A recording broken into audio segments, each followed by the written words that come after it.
धुळ्यात स्थानिक स्वराज्य संस्थांच्या निवडणुकांच्या पार्श्वभूमीवरती पोलीस प्रशासनाचा एक अजब प्रकार समोर आलाय। राजकीय पुढाऱ्यांचे सिक्युरिटी बाउन्सर्स आणि बॉडी बिल्डर्सना पोलिसांच्या नोटिसा दिलेल्या आहेत।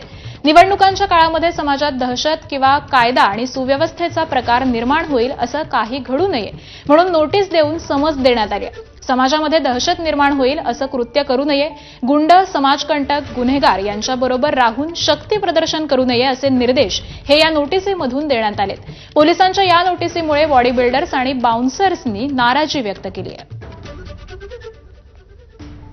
आणि आज संदर्भातले अपडेट देतात आपले प्रतिनिधी धनंजय दीक्षित। धनंजय, आकांक्षा, आपल्याला माहिती आहे की स्थानिक स्वराज्य संस्थांच्या निवडणुका ज्या आहेत त्या कालच जाहीर झालेल्या आहेत। नगरपंचायत आणि नगर परिषदेच्या निवडणुका या सर्वप्रथम होत आहेत आणि असं असताना पुढे देखील जिल्हा परिषद आणि महानगरपालिकेच्या निवडणुका ज्या आहेत त्या जाहीर होणार आहेत आणि या पार्श्वभूमीवरती पोलीस प्रशासनाकडून कुठेतरी अलर्ट मोडवर आलंय का असं पण म्हटलं जात असताना दुसरीकडे मात्र बाउन्सर असतील, बॉडी बिल्डर असतील, जिमचे सगळे चालक असतील, मालक असतील, आखाड्यांचे चालक मालक असतील, यांना कायदेशीर नोटिसा ज्या आहेत त्या बजावण्यात आलेल्या आहेत आणि या नोटिसीमधून समज देण्यात आलेली आहे त्यांना की ज्या पद्धतीनं निवडणुकांचा कार्यकाळ चालणार आहे त्या कार्यकाळामध्ये कुठल्याही प्रकारची दहशत पसरणार नाही, कायदा सुव्यवस्थेचा प्रश्न निर्माण होणार नाही, अशा प्रकारची काळजी त्यांनी घ्यावी किंवा त्यांच्याकडून असं कुठलंही कृत्य होणार नाही अशा पद्धतीच्या नोटिसा ज्या आहेत त्या यांना देण्यात आलेल्या आहेत। आणि एकंदरीतच या सगळ्या पार्श्वभूमीवरती बॉडी बिल्डर असतील किंवा जिम ओनर असतील, त्यासोबतच व्यायामशाळांचे चालक मालक असतील, यांच्यामधून एक नाराजी व्यक्त होताना पाहायला मिळते आहे की आमच्याकडून अशी कुठलीही कृत्य किंवा कायदा सुव्यवस्था प्रश्न निर्माण